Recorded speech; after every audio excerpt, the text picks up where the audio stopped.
Hello everyone, welcome to our channel clear JAIIB CAIIB. Students, आज से हम जो सीआईबी का एडवांस बैंक मैनेजमेंट जो एबीएम सब्जेक्ट है उसका फर्स्ट मॉड्यूल का यूनिट 1 स्टैटिस्टिक्स स्टार्ट करने वाले हैं। गाइस, ये न्यू मॉड्यूल है टोटली। ये जो मॉड्यूल में से जो ये चैप्टर है स्टैटिस्टिक्स, ये न्यू है। सो आपको इसके रिगार्डिंग जो भी इम्पॉर्टेंट डेटा है, इम्पॉर्टेंट फैक्ट्स है जो आपको याद रखना है, वो हम आज के वीडियो में देखेंगे। ठीक है, सो आज से बेसिकली हम एबीएम की ये सीरीज स्टार्ट कर रहे हैं। उसका फर्स्ट मॉड्यूल चैप्टर 1 है। Okay, so let us start. Advance bank management module is statistics, उसका first chapter. Okay, now what is statistics? देखिए, हमने पहले भी ये स्कूल में पढ़ा है ये चैप्टर स्टैटिस्टिक्स। ठीक है, जो हमारी अलजेब्रा सब्जेक्ट होता था। तो ऐसा नहीं है कि ये हमारे लिए कुछ नया है, सिर्फ हम अभी ये सीआईबी के पॉइंट ऑफ व्यू से देखेंगे। तो बेसिकली ये टर्म फर्स्ट टाइम कब आया था? The term statistics was first used by Professor Ackenwell in 1749 to refer subject matter as a whole. He defined it as a political science of many countries.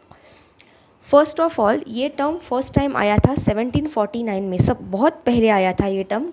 किसने इसे use किया था? Professor एकिनवेल। तो ये एक इम्पॉर्टेंट डेटा हो जाता है गाइज। जैसे कि ये हमारा फर्स्ट एग्ज़ाम रहने वाला है न्यू सिलेबस का, तो यहाँ पे हम जो क्वेश्चंस एक्सपेक्ट कर सकते हैं आईआईबीएफ से वो थोड़े इजी रहेंगे। तो चांसेस है कि ये थोड़े बेसिक क्वेश्चन भी आ जाएंगे। तो हमें ये सब याद रखना है, जो इम्पॉर्टेंट है फैक्ट वही मैं यहाँ पे कवर करने वाली हूँ।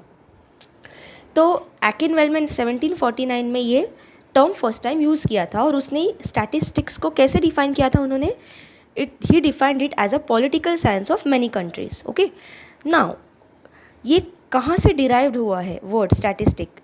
बेसिकली अलग अलग लैंग्वेजेस में इसे अलग अलग नाम से डिफाइन किया गया था, वहाँ से हमने ये यूज़ किया है। तो ये भी याद रखना इम्पॉर्टेंट है। जैसे कि लैटिन में स्टैटिस्टिक्स को ऐसे बोलते हैं स्टैटिस्टिकम। ओके, स्टैटिस्टिक के आगे यूएम लगा दिया, स्टैटिस्टिकम इन लैटिन। इटालियन वर्ड में उसे बोलते हैं स्टैटिस्टिया। ओके, स्टैटिस्टिया। एंड जर्मन वर्ड में उसे बोलते हैं स्टैटिस्टिक, लेकिन लास्ट में के लगा है। ओके, तो ये आपको याद रखना है कि कौन सी लैंग्वेज में स्टैटिस्टिक्स वर्ड्स कैसे प्रोनाउंस किया जाता है और कैसे उसे डिराइव कर दिया गया है। ठीक है, each of which means a group of number और figures that represent some information of human interest. तो बेसिकली स्टैटिस्टिक्स होता क्या है कि जैसे कि कुछ हमें एनालिसिस करना है, तो कुछ हमें डेटा चाहिए। ठीक है, तो कैसे डेटा लेंगे? तो उसके हम स्टैटिस्टिक्स लेते हैं। कुछ एनालाइज करना है, कुछ कंक्लूजन पे आना है। ठीक है, तो it is a group of numbers और figures that represents of information. जैसे कि अगर सेंसस होता है तो इतने एज के नीचे के कितने लोग हैं, ठीक है, फिर कितने मेल है कितने फीमेल है, तो ये क्या है? ये नंबर्स है। ठीक है, ये एक इन्फॉर्मेशन शो करता है। ठीक है, क्यों? For human interest. Human interest के लिए हमें कुछ कैलकुलेशन करने हैं, कुछ एनालिसिस करना है, तो उसके रिगार्डिंग ये एक तरीके के नंबर्स है, ग्रुप ऑफ फिगर्स है, जिसको यूज़ करके हम कैलकुलेशंस के लिए कैलकुलेशंस करते हैं और कुछ पर्टिकुलर जो भी हमें निकालना है। जैसे कि फॉर एग्जांपल अगर हमें निकालना है कि अपना इंडिया का जीडीपी कितना है, या फॉर एग्जांपल बेसिक देखते हैं कि कितने लोगों की सैलरी 10,000 के ऊपर है, कितने लोगों की 10,000 के नीचे है, तो ये एक डेटा हम एनालाइज कर रहे हैं। तो उसके लिए हमें क्या लगता है? स्टैटिस्टिक्स। ठीक है, तो it is basically a group of number और figures for getting some information of human interest. Okay, तो बेसिकली नाउ ये देखते हैं कि स्टैटिस्टिक्स मीन्स क्या है। ठीक है, स्टैटिस्टिक्स मीन्स क्वांटिटेटिव और numerical data which can be used for further calculations. ठीक है, तो basically statistics is not and point. ये डेटा यूज़ करके हम कुछ कैलकुलेशंस करके एक कंक्लूजन पे आएंगे। जैसे कि ये पहले तो दो टाइप का होता है, क्वांटिटेटिव। ठीक है, इसकी क्वांटिटेटिव या numerical, sorry, it is one and the same. Quantity और न्यूमेरिकल मतलब कितने क्वांटिटी में है, नंबर्स में ये हम इसे डिफाइन कर सकते हैं। Okay, so this is statistics. और statistical analysis of data comprise of 4 distinct phases. Now ये तो हमने समझ लिया कि स्टैटिस्टिक्स है क्या। ठीक है, basically it is a group और number of figures that is represented for showing some information. ठीक है, कुछ कंक्लूजन ड्रॉ करना है। नाउ इसे यूज़ कैसे करते हैं? ठीक है, स्टैटिस्टिकल एनालिसिस होता कैसे है वो भी इंपॉर्टेंट है ना। सिर्फ स्टैटिस्टिक्स में डेटा ले लिया और कुछ कैलकुलेशन कर लिए, कुछ कंक्लूजन कर लिया, ऐसे नहीं होता। हर चीज़ में स्टेप बाय स्टेप हमें आगे जाना होता है। तो स्टैटिस्टिक्स में भी अगर हम बोल रहे हैं कि हम कुछ ग्रुप ऑफ डेटा या नंबर्स लेंगे और उसमें कैलकुलेशंस करके कुछ ह्यूमन इंटरेस्ट में कुछ इन्फॉर्मेशन फाइंड आउट करेंगे, तो उसके लिए क्या स्टेप्स है वो भी देखना ज़रूरी है, ठीक है। तो एग्जाम पर्सपेक्टिव से ये भी इंपॉर्टेंट हो जाता है गाइज कि स्टैटिस्टिकल एनालिसिस के कौन से 4 डिस्टिंक्ट फेजेस है, कौन से 4 स्टेप्स है, ठीक है। तो फर्स्ट स्टेप है कलेक्शन ऑफ डेटा। ऑब्वियसली अगर हमें कुछ इन्फॉर्मेशन गेन करनी है तो हमें पहले क्या करना है, वो डेटा को कलेक्ट करना है, ठीक है, गेन करना है, ठीक है। In first stage of investigation numerical data is collected from different published और अनपब्लिश्ड सोर्सेज, प्राइमरी और सेकेंडरी। नाउ जो डेटा कलेक्शन है वो हम पब्लिश सोर्सेज से भी कर सकते हैं या अनपब्लिश सोर्सेज से भी कर सकते हैं, जैसे भी डेटा अवेलेबल है, और वो जो सोर्सेज है वो प्राइमरी हो या सेकेंडरी हो, दोनों भी केस में इट इज़ ओके। ना what is primary and what is secondary, थोड़ा समझ लेते हैं कि ये क्या होता है। देखो, प्राइमरी मतलब जो डेटा फर्स्ट टाइम आप हैंडल कर रहे हो, जो data you are the first holder, मतलब वो सपोज़ किसी साइंटिस्ट ने कुछ एक्सपेरिमेंट किया और उसका कंक्लूजन आया, तो वो केस में जो रिज़ल्ट है तो फर्स्ट टाइम वो साइंटिस्ट ने उसे फाइंड आउट किया, ठीक है। तो उसके बाद में जितने भी लोग उसको हैंडल करेंगे, second person, third person, they will be secondary, क्योंकि वो सेकंड पर्सन है, या मतलब बाद में, not first, second person to handle that data. So वो केस में वो लोग को क्या बोलेंगे, they are secondary, they are handling that data as a secondary. But अगर आप वो डेटा हैंडल कर रहे हो and you are the first handler या first person who is reading, who is accessing that data, ठीक है, तो वो केस में आप वो डेटा के प्राइमरी, मतलब वो डेटा आपके लिए प्राइमरी है, ठीक है, आप प्राइमरीली उसको हैंडल कर रहे हैं, और जो भी पर्सन उसके जिसके हाथ में बाद में वो आ रहा है दैट इज़ सेकेंडरी। जैसे कि फॉर एग्जांपल किसी ऑथर ने कोई बुक लिखा, ठीक है, किसी ऑथर ने कोई बुक लिखा, तो जो ऑथर वो बुक लिखेगा तो फर्स्ट टाइम वो उसे रीड करेगा, मतलब वही लिख रहा है ना, तो he is the first person to handle, to read, okay, to access that data. So इसे हम क्या बोलेंगे कि he is primary, he is using the data primarily, ठीक है, जो प्राइमरी डेटा है वो यूज़ कर रहा है, और उसके बाद में वो बुक जो लोग पढ़ेंगे, जैसे कि रीडर्स हैं, ठीक है, स्टूडेंट्स हैं, वॉटेवर, जो भी लोग उसको सेकेंड टाइम हैंडल करेंगे, ठीक है, बाद में उसको जो रीड करेंगे, तो उसे हम कहेंगे कि ये सेकेंडरी डेटा हैंडल कर रहे हैं, ठीक है, सेकेंडरी सोर्स है, ओके। सो ये कॉन्सेप्ट अभी आपके दिमाग में क्लियर रहेगा कि what is primary and what is secondary source of data, okay. So आगे बढ़ते हैं। तो पहला स्टेप था कलेक्शन ऑफ डेटा। तो स्टैटिस्टिकल एनालिसिस के फर्स्ट स्टेप में क्या है, हमें डेटा कलेक्ट करना है, वो डेटा चाहे पब्लिश सोर्स से हो या अनपब्लिश सोर्स से, और वो डेटा चाहे प्राइमरी हो या सेकेंडरी, ओके। नेक्स्ट स्टेप है classification and tabulation of data. Now data तो हमने ले लिया, तो अभी तो उसको डायरेक्टली तो फाइंड आउट नहीं करेंगे, ठीक है, उस पर थोड़ा सा कैलकुलेशन होगा, राइट। कैसे होगा, जैसे कि फॉर एग्जांपल हमने डेटा ले लिया कि how many man, okay, and how many women are there in a suppose particular office A. Suppose एक ऑफिस है, in office A, let us understand with example, एक ऑफिस ए है, ठीक है, उसमें कितने मेल है और कितने फीमेल है ये हमें देखना है, ठीक है, कितने मैन है कितने फीमेल है। तो अगर सपोज़ हमें एक फिगर मिला कि टोटली इन जनरल हमने देखा कितने लोग हैं, पहले तो हमें देखना पड़ेगा कितने लोग हैं ना, तो सपोज़ दिखे कि 200 पीपल सपोज़ वो ऑफिस में है, तो ये तो रॉ डेटा है। नाउ मुझे ये 200 में से चेक करना है कि कितने मैन है और कितने मेल है और कितने फीमेल है, ठीक है, कितने मेल है और कितने फीमेल है, राइट। तो ये क्या मैं कर रही हूँ, ये मैं कर रही हूँ क्लासिफिकेशन, ठीक है, कि उसमें से सपोज़ मैंने देखा कि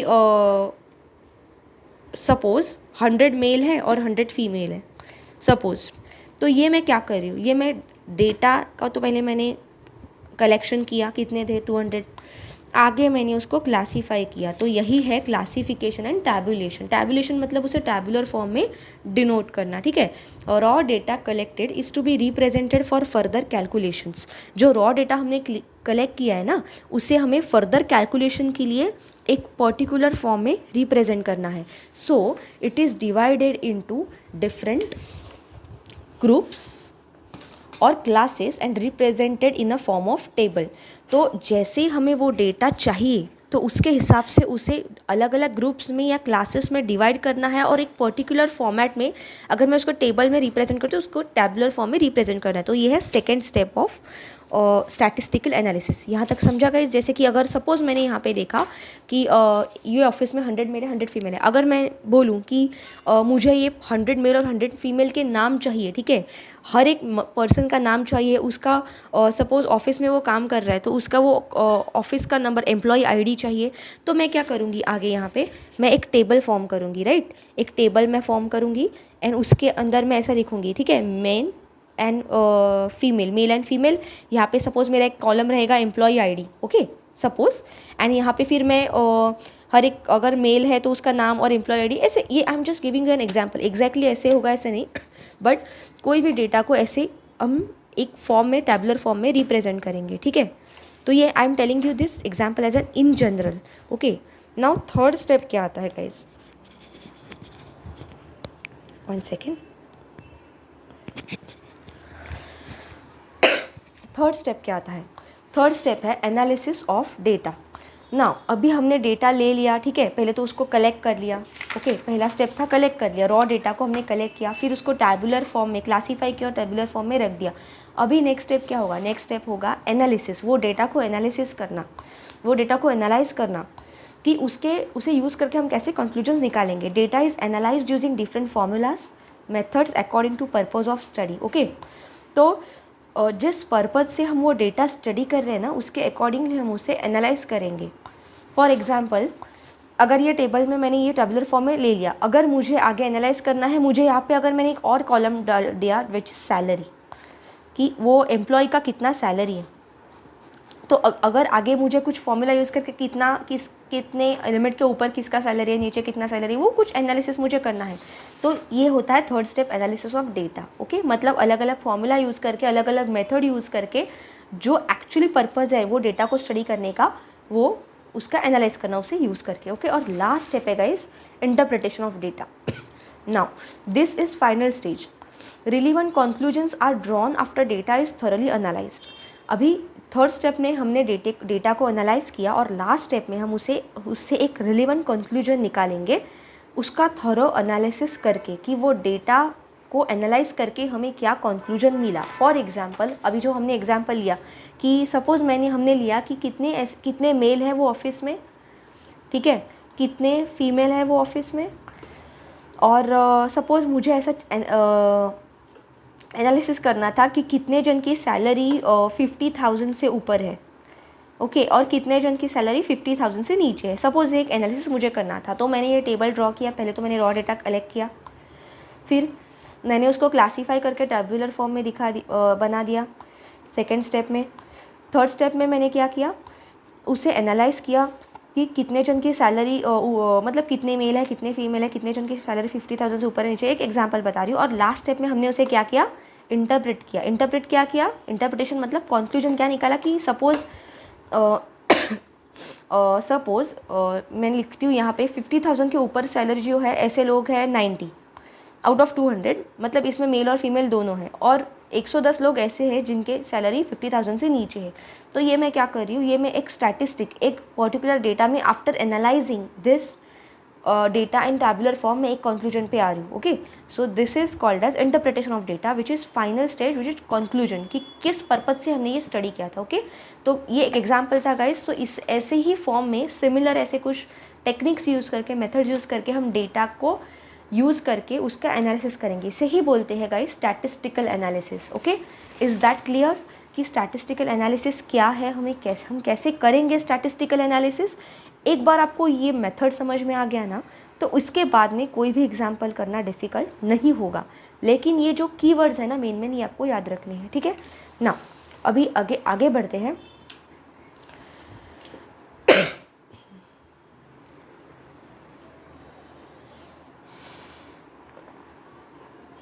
नाउ ये तो हुआ कि स्टैटिस्टिक्स क्या होता है, उसे कैसे एनालाइज करते हैं। अभी आगे देखना है कि डेटा क्या होता है।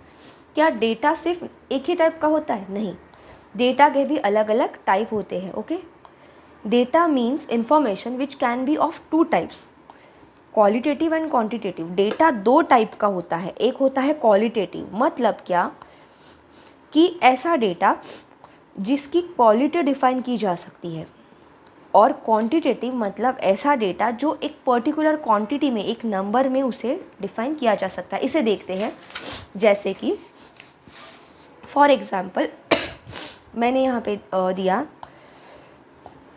कि फॉर एग्जांपल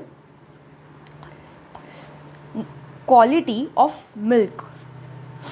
ओके, अगर मुझे ये डेटा ये करना है कि मिल्क की क्या क्वालिटी है, ठीक है, कि मतलब कैसा क्वालिटी का है, फर्स्ट ऑफ ऑल वो काऊ का है, ओके, मतलब गाय का है, भैंस का है, वॉट एवर इट इज़, और वो गाढ़ा है, मतलब गाढ़ा है, पतला है, क्या है, तो ये क्या मैं डिफ़ाइन करी हूँ, वो मिल्क की क्वालिटी, ठीक है, उसमें कितना क्रीम आता है, तो ये क्या है, क्वालिटी ऑफ मिल्क। या फॉर एग्जांपल जैसे कि what can we take as a example, suppose paper ही देखते हैं, ठीक है, सपोज़ पेपर है मेरे पास जिसे अभी मैं लिख रही हूँ, तो ये पेपर की अगर मुझे क्वालिटी चेक करनी है, ठीक है, कितने पेपर की क्वालिटी क्या है, अगर मेरे पास कुछ पेपर्स आए तो मुझे चेक करने कि ये पेपर थिक है, थिन है, ठीक है, कैसे बना है, वाइट है, थोड़ा वाइटिश इसका कॉम्प्लेक्शन है कि डार्क है, कैसा है, तो ये मैं क्या करी, क्वालिटी चेक करी। इसमें ये क्वालिटी क्या मैं किसी नंबर में रिप्रेजेंट कर सकती हूँ? नहीं। क्यों? क्योंकि ये क्वालिटी डिफाइन करिए, क्वालिटी डिफाइन करने के लिए नंबर्स नहीं, वो क्वालिटी का पैरामीटर हम यूज़ करते हैं, ठीक है। जैसे कि मिल्क है तो वो मिल्क क्वालिटी कैसा है, गाढ़ा है, पतला है, उसमें क्रीम है या नहीं है, ठीक है, तो ये क्या है, मैं क्वालिटी, इसे मैं नंबर्स में रिप्रेजेंट नहीं कर सकती। पेपर है, पेपर की क्वालिटी कैसी है, थिक है, थिन है, ठीक है, कैसा, कैसे बना है, किस मटेरियल से बना है, यूसेज के लिए कितना, उसका लुक कैसा है, ठीक है, उसका कलर कैसा है, तो ये मैं क्वालिटी, इसे मैं नंबर्स में नहीं रिप्रेजेंट कर सकती, तो ये कहते हैं क्वालिटेटिव डेटा, ठीक है, तो जिसे मैं क्वालिटी एनालाइज कर सकती हूँ, इसे मैं नंबर्स में, क्वांटिटी में यूज़ नहीं कर सकती।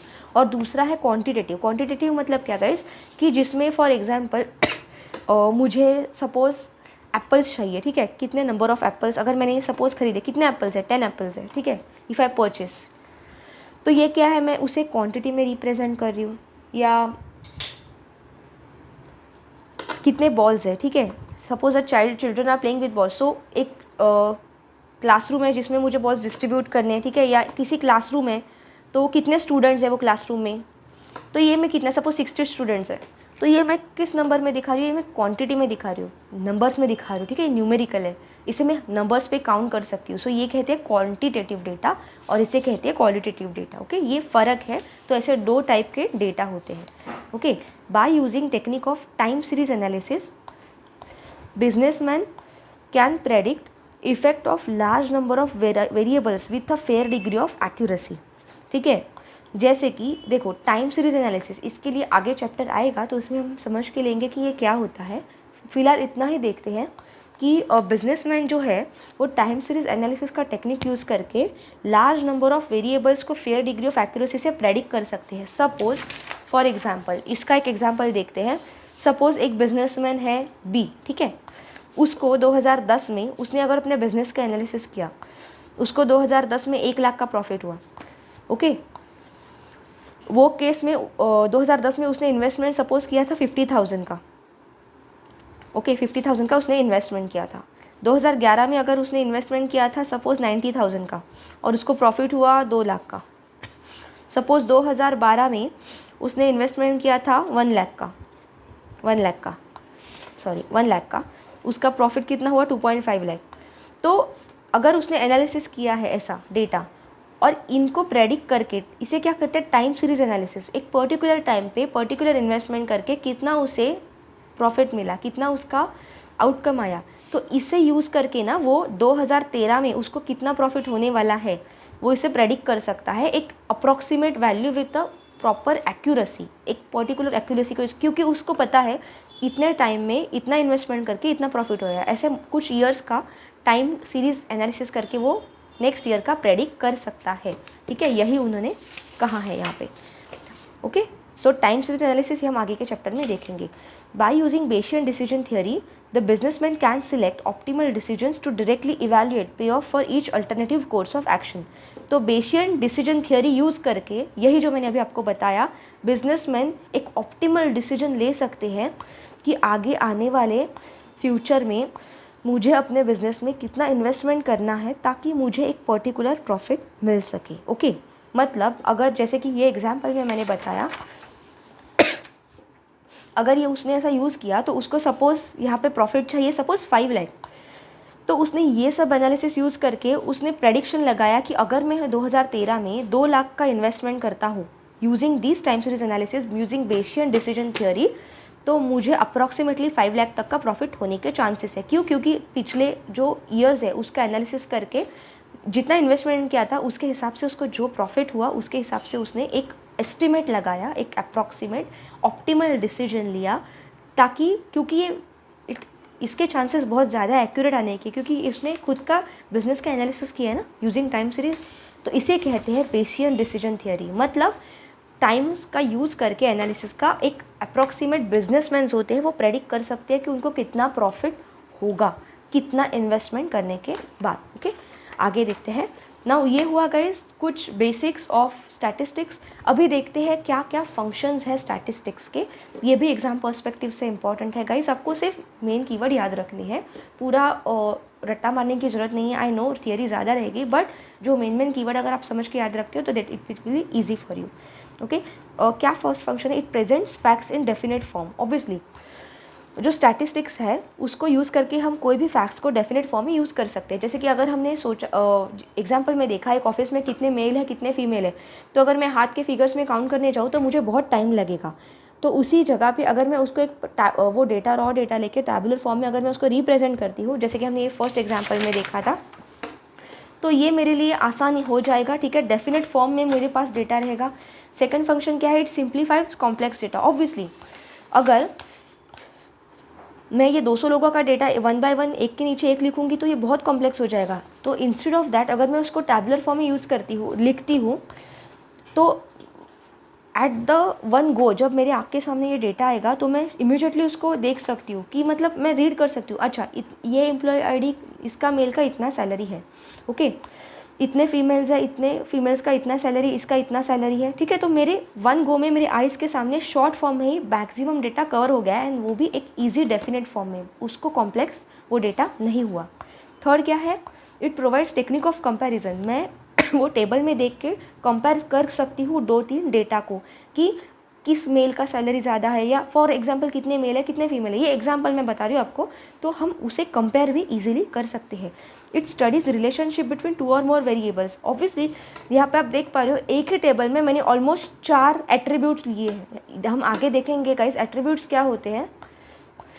मतलब मैंने 4 अलग अलग चीज़ें ली है सिर्फ एक डेटा में, एक टैबुलर फॉर्म में, और मैं उसे एट अ टाइम कंपेयर कर पा रही हूँ, उसका एक दूसरे के साथ रिलेशन देख पा रही हूँ, और वो भी बहुत ही इजी फॉर्म में. मुझे ज़्यादा दिमाग लगाने की ज़रूरत नहीं पड़ रही है, ज़्यादा कॉम्प्लेक्स मेरा डेटा हो नहीं रहा है. ठीक है, तो यहाँ पे आप रिलेशनशिप भी कंपेयर कर पा रहे हो, राइट, कि किस मेल का क्या एम्प्लॉय आईडी है, किस फीमेल का कितना सैलरी है. ठीक है, नेक्स्ट क्या है? It helps in formulating policies. तो ये डेटा को एनालाइज करके मैं अपने कंपनी का, कोई कंपनी अगर रहेगी जिन्होंने ये एम्प्लॉय का डेटा एनालिस किया, एनालिसिस करने के बाद वो अपनी कंपनी की पॉलिसीज़ बना पाएंगे कि क्या पॉलिसीज़ फॉर्मुलेट करनी है, आगे क्या स्ट्रैटेजी यूज़ करनी है. ठीक है, कि सैलरी के लिए, या कितने मेल है कितने फीमेल है, सपोज़ आगे कितने मेल को फीमेल को रिक्रूट करना है, कितने को कितना सैलरी देना है, और मेनी मोर थिंग्स, राइट. तो फॉर्मुलेशन ऑफ पॉलिसी में भी ईजी हो जाता है. Helps in forecasting outcomes.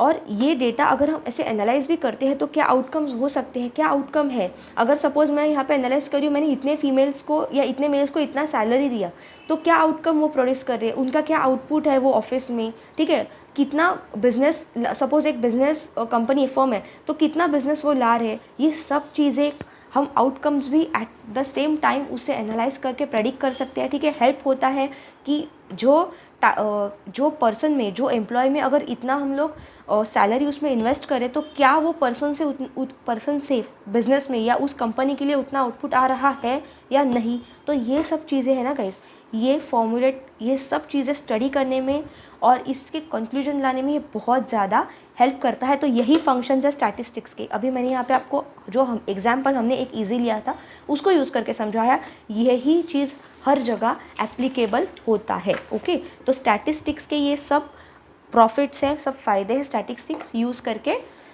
कोई भी एग्जाम्पल को, कोई भी प्रॉब्लम को सॉल्व करने के। अभी जैसे हर एक चीज़ के प्रॉफिट्स होते हैं वैसे कुछ लिमिटेशंस, कुछ डीमेरिट्स भी तो होते हैं ना, तो उसे भी देखना ज़रूरी है कि क्या क्या डीमेरिट्स है। ठीक है, सिर्फ अंडरस्टैंड करना है।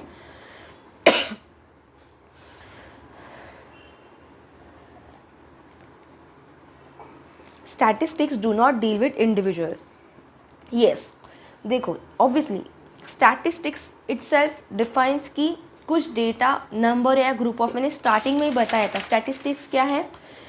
इट इज़ अ ग्रुप और number of figures, okay, that represent information of human interest. तो बेसिकली जो बेसिक डेफिनेशन ही कहता है इट इज़ ग्रुप और नंबर ऑफ फिगर्स। तो ऑब्वियसली ये तो इंडिविजुअल से तो ये डील नहीं करेगा।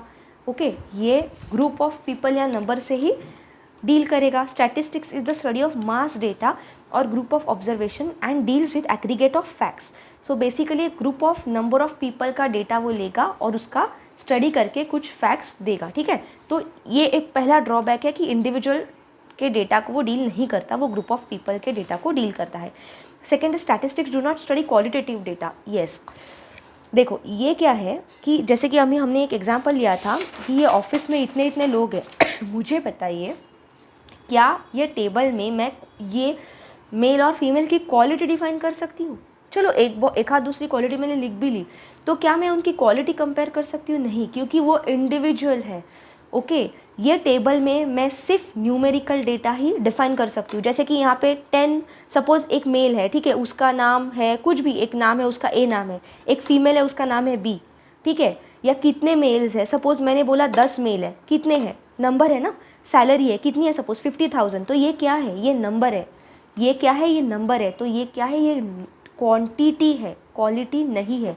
मैंने पहले ही बताया था ना क्वालिटी और क्वांटिटी में फ़र्क क्या है। क्वालिटी मतलब जिसे हम लोग नंबर में रिप्रेजेंट नहीं कर सकते और क्वांटिटी मतलब जिसे नंबर में रिप्रेजेंट कर सकते हैं। तो टेबल में मैं ऑब्वियसली ऐसे ही नंबर लिखूंगी ना गाइस जिसे हम नंबर्स में रिप्रेजेंट कर सकते हैं। जो क्वांटिटी है, ये क्वालिटी, जो स्टैटिस्टिक्स है वो क्वालिटेटिव डेटा उसमें हम रिप्रेजेंट नहीं कर सकते, क्योंकि क्वालिटी कैन नॉट बी मतलब कंपेयर किए जा सकते हैं, लेकिन टैबुलर फॉर्म में you will always write quantity या न्यूमेरिकल डेटा। ओके, सो ये सेकेंड ड्रॉबैक है गाइस कि it do not study qualitative data. Statistics में it is purely numerical data या quantity which you can count on your fingers like numbers. ठीक है, it is study of data which is being stated in the number और quantity. Third क्या है, limitation, statistics give result only on an average. मतलब क्या, these methods are not exact. when we have large number of data or observation, then it is difficult to handle. Therefore in this we take a part of data, मतलब sample। आगे देखेंगे guys sample क्या होता है, लेकिन ये समझिए कि ये एक एवरेज पे रिजल्ट देता है, एग्जैक्ट रिजल्ट नहीं देता। अगर ज़्यादा सपोज डेटा ज़्यादा फॉर्म में है, मतलब सपोज़ हमें बहुत बड़ी पॉपुलेशन का एनालिसिस करना है, तो वो केस में ये बहुत डिफ़िकल्ट हो जाएगा कि वो सबको data in one single table, in one single what you can say, in one single analysis उनको एनालिसिस करें, एक वन सिंगल टेबल में उसे एनालाइज करें। तो वो केस में हम क्या करेंगे, एक पार्ट ऑफ डेटा लेते हैं जिसे क्या कहते हैं, सैम्पल। ठीक है, एक पर्टिकुलर ग्रुप ऑफ पीपल लेते हैं और फिर उनका डेटा हम स्टडी करके उससे कंक्लूजन निकालते हैं। तो बेसिकली इससे क्या होता है, देखिए इसका मैं एग्जाम्पल एक आपको बता देती हूँ। सपोज़ अगर मिनिस्ट्री ऑफ हेल्थ ने एक सर्वे ये किया, ठीक है, हेल्थ मिनिस्ट्री को एक सर्वे चाहिए कि कितने लोगों की कितनी हेल्थ है, कि सपोज़ एक जो पॉपुलेशन है उसमें कितने लोगों का एक पर्टिकुलर डिजीज़ के कितने लोग सपोज़ डायबिटीज़ से डिटेक्ट हुए, ठीक है सपोज़। तो अभी हमारी पॉपुलेशन तो ऑलमोस्ट 1.30 करोड़ है इंडिया की, तो इतने पॉपुलेशन का एनालिसिस करना डिफ़िकल्ट हो जाएगा। तो एक पर्टिकुलर एज ग्रुप लेंगे, सपोज़ उन्होंने एग्जांपल ये लिया कि 55 जिनका एज ग्रुप है सपोज़, तो ऐसे कितने लोग हैं जो ये एज ग्रुप में they are suffering from this disease. तो फिर ये 1.30 करोड़ अप्रॉक्सीमेटली पॉपुलेशन में से ये फ़िल्टर हो जाएगा ना गाइस। तो ये क्या हमने लिया, सैम्पल ऑफ डेटा, तो ये डेटा बहुत कम हो जाएगा, मतलब as compare to this total population बहुत कम क्वांटिटी सैम्पल, एक पार्ट ऑफ डेटा हमने लिया जिसे हमने एनालिसिस करें। तो ये केस में ना हमें एक एवरेज रिजल्ट ले रहे हैं। क्या मिल रहा है, हमें एक एवरेज रिजल्ट मिल रहा है। एग्जैक्ट मिल रहा है क्या, नहीं, क्योंकि हम पूरा पॉपुलेशन का तो एनालिसिस कर नहीं रहे, क्योंकि अगर लार्ज डेटा है तो ये केस में हमें सैम्पल लेके ही करना पड़ेगा। तो यही ड्रॉबैक है कि it gives result only on average. और जब हम ऐसा पार्ट ऑफ डेटा को लेके एनालिसिस करते हैं, स्टडी करते हैं, कंक्लूजन लेते हैं, तो उसे कहते हैं सैम्पल, ठीक है, उसको हम आगे देखेंगे। और लास्ट क्या है इसका drawback, that is results. Results can be biased, मतलब देखिए अगर डेटा कलेक्शन में समटाइम्स भी biased which will make whole investigation useless. अगर जो डेटा सपोज एक पर्सन कलेक्ट कर रहा है और वो डिसऑनेस्ट है या वो इनएक्सपीरियंस्ड है, तो वो एज़ पर हिज कन्वीनियंस और हर कन्वीनियंस वो कलेक्ट करेगा या वो डेटा कलेक्ट करेगी, तो वो केस में वो बायस्ड हो जाएगा, ठीक है ना। अगर सपोज़ किसी पर्सन को बोला गया आप हर घर में जाओ और ये सर्वे करो, ठीक है, तो अगर वो पर्सन ने चूज़ किया कि मैं हर घर में, अगर उसको एक ऐसा काम असाइन कर दिया सपोज़, और वो पर्सन किसी कंपनी ने, तो वो पर्सन ने वो थोड़ा लेजीनेस किया, उसने बोला नहीं मैं सब घर में नहीं जाऊँगा, मैं कुछ बिल्डिंग्स में जाऊँगा जहाँ पे इजी एक्सेस है, जहाँ पे सपोज लिफ्ट है, and I will go lift से जाऊँगा। और वो फिर वो किस में क्या होगा, वो ऐसा पर्सन जो कि डिसऑनेस्ट है या इनएक्सपीरियंस्ड है, तो वो डेटा वो पर्सन पूरा डेटा कलेक्ट करेगा ही नहीं। तो वो केस में वो जितने बिल्डिंग का डेटा कलेक्ट करेगा तो फिर उसी का रिजल्ट आएगा ना, जो जिसका डेटा उसने कलेक्ट किया ही नहीं है उसका रिजल्ट आएगा नहीं। तो वो केस में ये क्या हो जाएगा, बायस्ड, ठीक है। तो रिजल्ट्स बायस्ड होते हैं, इसीलिए ये है डीमेरिट्स ऑफ स्टैटिस्टिक्स। ओके, यहाँ तक समझा। एक बार आप रिवाइज कर सकते हो कि ये क्या है, गाइज आप नोट्स भी निकाल सकते हो। इस part so guys this was our part 1 for statistics unit 1 module 1, ठीक है। आगे ही जल्द ही मैं आपको पार्ट 2 जो जहाँ पे डेफिनेशंस हम देखेंगे हम स्टार्ट करेंगे। Okay, so guys stay tuned, channel को सब्सक्राइब कीजिए, वीडियो अच्छा लगा तो लाइक कीजिए और बेल आइकन को प्रेस करना ना भूलिए, ताकि मेरा अगला वीडियो आप डेफिनेटली उसे एक्सेस कर सकते हो, आपको नोटिफिकेशन आ जाएगा। कुछ भी डाउट रहेगा, कमेंट रहेगा, आप कमेंट सेक्शन में पूछ सकते हो। Thank you for watching video.